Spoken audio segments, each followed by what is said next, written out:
સહિત રાજ્યભરમાં અત્યારે મોક ડ્રીલનું આયોજન કરવામાં આવ્યું છે અને સિંધુ ભવન રોડ પર મોક ડ્રીલ યોજવામાં આવી અને પોલીસ અને ફાયર વિભાગે માર્ગદર્શન આપ્યું છે। યુદ્ધના સમયમાં શું કરવું જોઈએ તે અંગે લોકોને માર્ગદર્શન આપવામાં આવ્યું છે। સિંધુ ભવન રોડ અમદાવાદના વિસ્તારની અંદર મોક ડ્રીલનું આયોજન કરવામાં આવ્યું અને યુદ્ધ સમય દરમિયાન જે રીતે સિગ્નલ આપવામાં આવે છે, જે સાયરન હોય છે, તેની પણ માહિતી છે તે લોકોને અત્યારે પોલીસ અને ફાયર વિભાગ દ્વારા આપવામાં આવીને આ દ્રશ્યો પણ સામે આવ્યા છે અને જે રીતે સિંધુ ભવન ખાતે અત્યારે મોક ડ્રીલનું આયોજન કરવામાં આવ્યું। સ્થળો ઉપર આ મોક ડ્રીલની શરૂઆત થવાની છે। કેમેરા પર્સન રીતે સુથાર સાથે જયેશ ચૌહાણ, ન્યૂઝ કેપિટલ, અમદાવાદ। તો અત્યારે યુદ્ધના સમયમાં શું કરવું જોઈએ અને તે અંગે અત્યારે લોકોને માર્ગદર્શન પણ આપવામાં આવી રહ્યું છે। આપ દ્રશ્યો પણ જોઈ રહ્યા છો, જે રીતે સાયરન છે તે કેવી રીતે કામ કરે છે, સાયરનના ઇન્ડિકેટ્સ કેવા કેવા હોય છે અને સાયરન ક્યારે વાગે ત્યારે શું કરવું જોઈએ, કેવી રીતે તે દરમિયાન કઈ કામગીરી કરવી નહીં, પ્રાથમિકતા આપવી જોઈએ તે વિશે અત્યારે માહિતી છે પોલીસ અને ફાયર વિભાગ દ્વારા આપવામાં આવી રહી છે। મહત્વનું છે કે આ મોક ડ્રીલનું આયોજન જે રાજ્યભરની અંદર અત્યારે કરવામાં આવ્યું છે અને અમદાવાદમાં પણ સિંધુ ભવન રોડ ખાતે આ દ્રશ્યો જે સામે આવી રહ્યા છે, જ્યાં મોક ડ્રીલ યોજાઈ રહી છે અને જુદી જુદી રીતે લોકોને અત્યારે માર્ગદર્શન આપવામાં આવી રહ્યું છે। આ સિંધુ ભવન રોડ પર જે રીતે પોલીસના જવાનો, ફાયર બ્રિગેડના જે જવાનો છે તે અત્યારે ઊભા થઈ ચૂક્યા છે અને સાથે જ જે રિહર્સલ છે તે કરવામાં આવી રહી છે। તો જુદી જુદી રીતે જે ઇન્ડિકેટ્સ હોય છે તેને કેવી રીતે અનુસરવું જોઈએ તે વિશે પણ માહિતી અત્યારે લોકો મેળવી રહ્યા છે। આ માર્ગદર્શન છે તે પૂરું આપવામાં આવી રહ્યું છે। હવાઈ હુમલા પહેલાંની કેવી રીતે તૈયારીઓ હોય છે અને તેને લઈને અત્યારે જે ઓલ ક્લિયર સિગ્નલ છે તે કેવી રીતે કામ કરે છે, આ જુદા જુદા મોક ડ્રીલ છે તે દરમિયાન તે તમામ લોકોને માર્ગદર્શન આપવામાં આવે છે।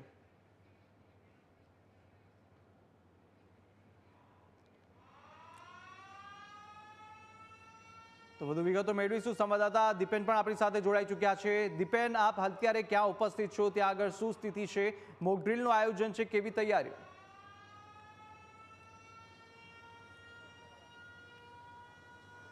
બિલકુલ યુદ્ધની સ્થિતિમાં લોકોએ કેવી રીતે સુરક્ષિત રહેવું તેને લઈને જિલ્લા વહીવટીતંત્ર દ્વારા અમદાવાદ શહેરમાં વટવા જીઆઈડીસી ખાતે મોક ડ્રીલનું આયોજન છે તે કરવામાં આવ્યું છે। વટવા ઇન્ડસ્ટ્રીયલ એસોસિએશનની જે ઓફિસ છે ત્યાં આગળ તમે જોઈ રહ્યા છો કે મોક ડ્રીલની જે તૈયારી છે તે કરવામાં આવી છે। પોલીસ વિભાગ, ફાયર વિભાગ અને જિલ્લા વહીવટીતંત્ર ત્રણેય વિભાગ દ્વારા તમામ જે તૈયારી છે તે કરી દેવામાં આવી છે। ખાસ કરીને થોડી જ વારની અંદર જે ઇન્ડસ્ટ્રીયલ એસોસિએશનની ઓફિસ છે તે ઓફિસમાં જે ભયજનક જે સાયરન છે તે સાયરન વગાડવામાં આવશે અને સાયરન વગાડ્યા બાદ અહીંયા જે મોક ડ્રીલ છે તે મોક ડ્રીલની શરૂઆત થશે અને સૌથી પહેલી શરૂઆત છે તે લોકોને સુરક્ષિત સ્થળે ખસેડવાથી કરવામાં આવશે। લોકોને અહીંયા રસ્તાઓ ઉપરથી જે સેફ હાઉસ બનાવવામાં આવ્યું છે ઇન્ડસ્ટ્રીયલ એસોસિએશનની ઓફિસમાં, ત્યાં લોકોને સુરક્ષિત સ્થળે ખસેડવામાં આવશે। ત્યારબાદ વાત કરવામાં આવે તો ફાયર વિભાગ છે તે પણ અહીંયા હાજર છે। ત્યારબાદ જો રોકેટ હુમલો કે હવાઈ હુમલો થાય અને જો આગ લાગવાની સ્થિતિ ઊભી થાય તો ફાયર વિભાગ દ્વારા પણ અહીંયા જે મોક ડ્રીલ છે તે મોક ડ્રીલ કરવામાં આવનાર છે। ત્યારબાદ મહત્ત્વની વાત કરવામાં આવે કે જો હવાઈ હુમલામાં કોઈ પણ બિલ્ડિંગો હોય તેમને નુકસાની થાય, ડેબ્રેજીસ થાય અથવા તો કાટમાળ થાય તો ત્યાં કેવી રીતે કામગીરી કરવી તે બાબતની મોક ડ્રીલ છે તે પણ અહીંયા કરવામાં આવનાર છે। આ માટેની જે તમામ તૈયારીઓ છે તે તૈયારીઓ વહીવટીતંત્ર દ્વારા પૂર્ણ કરી દેવામાં આવી છે। અત્યારે પોલીસ વિભાગ છે, પોલીસ વિભાગના ઉચ્ચ અધિકારીઓ છે તે પણ હાજર છે, ફાયર વિભાગના અધિકારીઓ પણ હાજર છે, ડેપ્યુટી કલેક્ટર અમદાવાદ પૂર્વ તેઓ પણ અહીંયા હાજર છે અને થોડી જ વારની અંદર જે મોક ડ્રીલ છે તે મોક ડ્રીલ શરૂ કરવામાં આવશે। તમે જોઈ રહ્યા છો કે આ જે ઇન્ડસ્ટ્રીયલ એસોસિએશનની ઓફિસ છે તે ઓફિસની અંદર એક સેફ હાઉસ ઊભું કરવામાં આવ્યું છે અને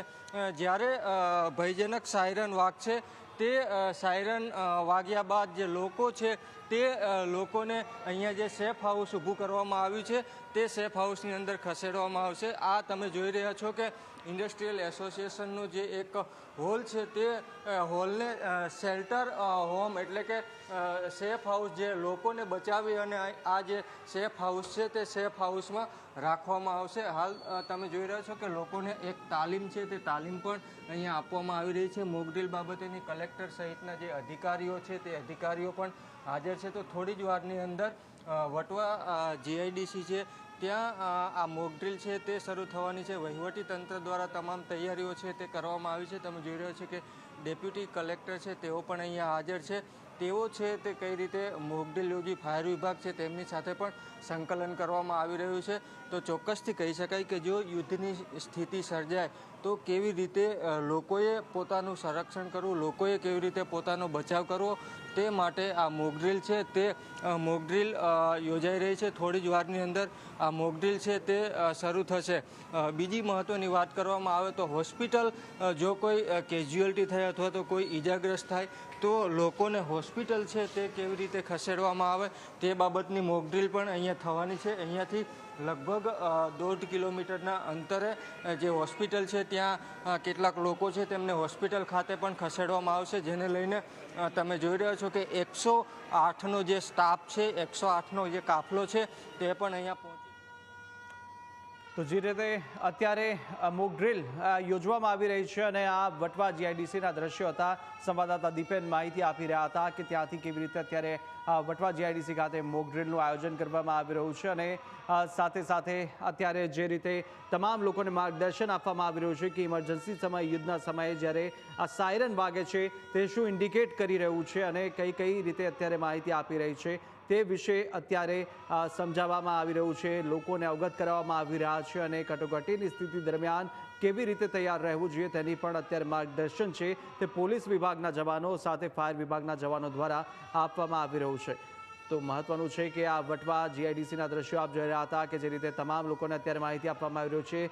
જે સિગ્નલ છે, સાયરન છે તે પણ વગાડી અને ઇન્ડિકેટ કરવામાં આવી રહ્યા છે. સાયરન કેવી રીતે વાગે છે અને તે શું ઇન્ડિકેટ કરી રહ્યું છે, કેટલા પ્રમાણમાં સાયરન કેટલા મિનિટ સુધી વાગવું જોઈએ તેનું પણ ઇન્ડિકેશન આપવામાં આવી રહ્યું છે અને તમામ જાણકારી છે તે અત્યારે લોકોને આપવામાં આવી રહી છે. આ દ્રશ્યો આપ જોઈ રહ્યા છો, બે જુદા જુદા દ્રશ્યો વટવાના અને સિંધુ ભવન રોડના દ્રશ્યો છે કે જે અત્યારે સિંધુ ભવન રોડ ખાતે પણ મોક ડ્રીલનું આયોજન કરવામાં આવ્યું છે તેની પણ અત્યારે માહિતી છે તે લોકો સુધી આપવામાં આવી દ્વારા આજ રોજ સિવિલ ડિફેન્સ માટે છે તે મોક ડ્રીલનું આયોજન કરવામાં આવ્યું છે ને ત્યારે થોડી જ વારમાં અમદાવાદના જે પેલેડિયમ મોલ છે ત્યાં આ મોક ડ્રીલ છે તેની શરૂઆત થવાની છે ને ત્યારે અત્યારે તમામ જે ફાયરની ગાડીઓ છે તે સહિતનો સ્ટાફ અહીં પહોંચી ચૂક્યો છે. તેની સાથે તમે દ્રશ્યોમાં જોઈ શકો છો કે જે ઇમરજન્સી રેસ્ક્યુ ટીમ છે તેના સભ્યો છે તે પણ અહીં પહોંચ્યા છે અને અત્યારે આ ફાયરની ગાડીઓ છે તેની સાથે એમ્બ્યુલન્સ છે તે પણ અહીં રાખવામાં આવી છે. ત્યારે 4 વાગ્યે છે તે એક સાયરન છે તે વગાડવામાં આવશે ને સાયરન બાદ આ મોક ડ્રીલ છે તેની શરૂઆત થવાની છે. ત્યારે અત્યારે આ તમામ દ્રશ્યો છે તમે જોઈ રહ્યા છો કે પૂર્વ તૈયારીઓ છે